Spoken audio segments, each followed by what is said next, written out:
Christchurch earthquakes really highlighted the critical role that infrastructure plays in our day-to-day lives.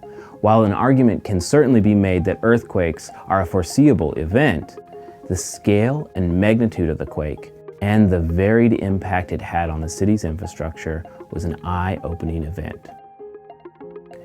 In a way, it brought attention to how important it is to update and maintain infrastructure, but also how important that infrastructure is to providing help in the event of an emergency and to the recovery of the city. There is an unprecedented opportunity in the heart of the South Island of New Zealand. On the edge of the sweeping Canterbury Plains lies the beautiful city of Christchurch. Recently, the central heart of this city has faced incredible challenges.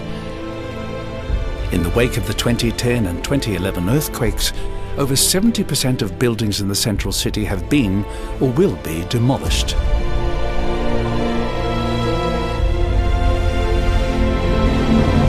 But the people of Christchurch have responded with over 106,000 ideas that have informed both the spatial blueprint and the Christchurch Central Recovery Plan. The blueprint identifies a number of key projects that will catalyse development, provide certainty, clarity, and inspire confidence.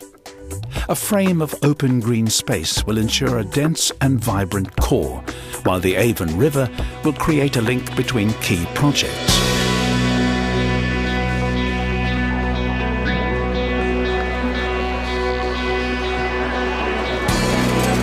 Living spaces, parks, businesses and commerce will evolve and grow to create a prosperous and exciting central city where people of Christchurch, Canterbury, New Zealand and the world will come to live, do business and experience all that the city has to offer.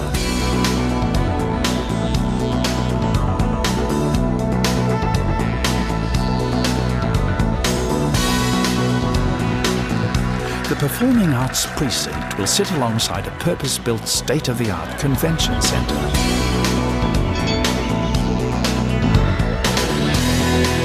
Together, they will form the centrepiece of an exciting cultural and entertainment area in the heart of the city.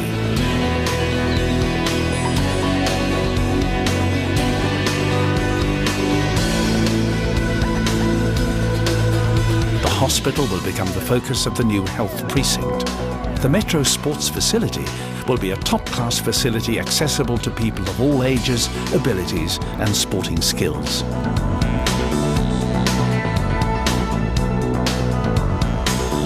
With the blueprint in place, the foundation is set for a whole host of successful initiatives. Initiatives based around clearly identified precincts that will attract a vibrant mix of people, commerce, technology, culture and sport.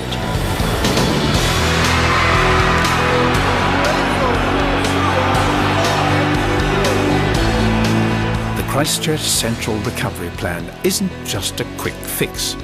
It's a long-term vision that incorporates cutting-edge design and the latest ideas in urban planning.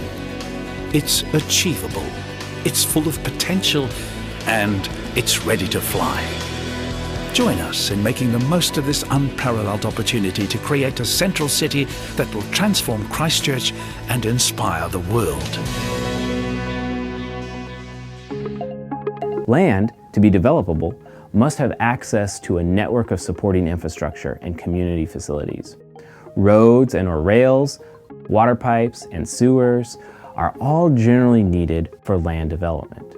If you want to follow the spread of development in New Zealand, or really any other country, you just need to take a look at how the railroads, then the highways and arterials developed over time. In addition to the roads and rails, if you want to achieve any kind of density, more than rural land development, then you need sewage and water access, followed by schools, hospitals, police, fire, the list goes on. And of course, infrastructure is needed for minimum health and safety and to protect the environment.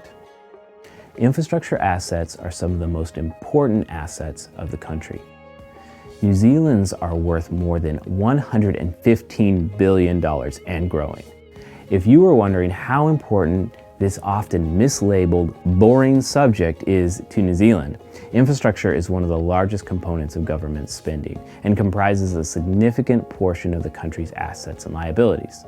It's also one of the things that we turn to when we decide to spend money to ensure we continue to have a robust economy into the future. Queenstown's struggling economy has been given a major shot in the arm today, with the government coughing up $85 million to fast-track local projects. It says the cash it's kicking in will unlock a total of $300 million worth of projects in the area, but it's not clear who will cover the rest of the bill.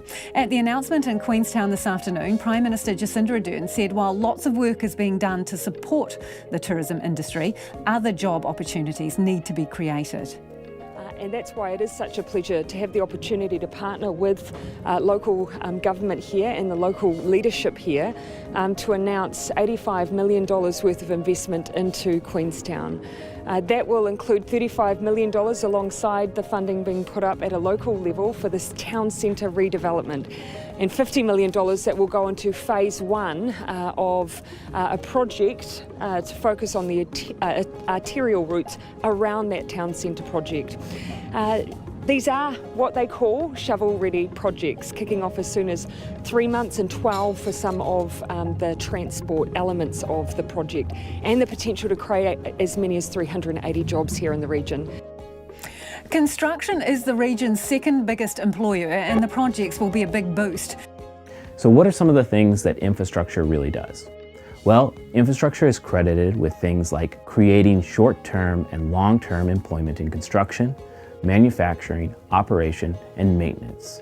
There's a lot of work that goes into building this infrastructure and maintaining it and eventually running it and keeping it in order. So it takes a lot of jobs and a lot of people, and that's a big contribution to the economy. Most importantly, infrastructure makes a significant positive impact on productivity and economic growth. For example, transportation's contribution to the New Zealand economy is 5% of GDP in the last 10 years alone. So all of this road infrastructure allows us to move trucks and freight rapidly throughout the country, distribute goods and services, get people to work. And all of traditionally, infrastructure has also been credited with helping to remove inequities. Typically, a public good is available to anyone and can be accessed at low or no cost. And so it's a fair or at least more equitable distribution of public resources than a private good would have. Some also credit infrastructure with helping to attain desired quality of life in urban places and help to address sustainability goals. And so this is true also of the newly announced $12.5 billion infrastructure plan. The goal of this infrastructure plan, or at least one of the arguments made towards the spending of this infrastructure plan, is to use it towards long-term sustainability, towards climate change objectives, and that projects involved in this spending should have some relationship to New Zealand's climate goals.